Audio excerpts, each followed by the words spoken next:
मित्रांनो, घरामध्ये लग्न निघाल्यानंतर, लग्न कार्य असल्यानंतर सर्रास कानावरती पडणारा एक शब्द म्हणजे करवली।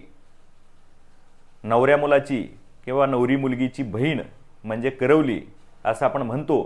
मात्र करवली हा शब्द कुठून आला असावा हेच आपण या व्हिडिओच्या माध्यमातून पाहणार आहोत। नमस्कार, मी अजिंक्य धुरगुडे। आपल्या सगळ्यांचं माझ्या YouTube चॅनल शब्दसाधक अजिंक्य धुरगुडे मध्ये सहर्ष स्वागत करतो। मित्रांनो, मातीच्या लहान घागरीला करा असं म्हणतात, असा लीळा चरित्रात देखील उल्लेख आढळतो। त्याचप्रमाणे लहान कळशीला देखील करा असं म्हणतात आणि ही लहान कळशी कडेवरती घेऊन लग्न कार्यात थांबणारी ती म्हणजे करवली।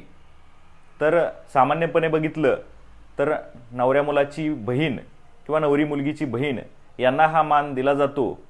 आता कळशांचा जमाना गेला, आता छोट्या तांब्यावरती ही गोष्ट आलेली आहे। मात्र तरी सुद्धा करवली हा शब्द रूढ झालेला आहे।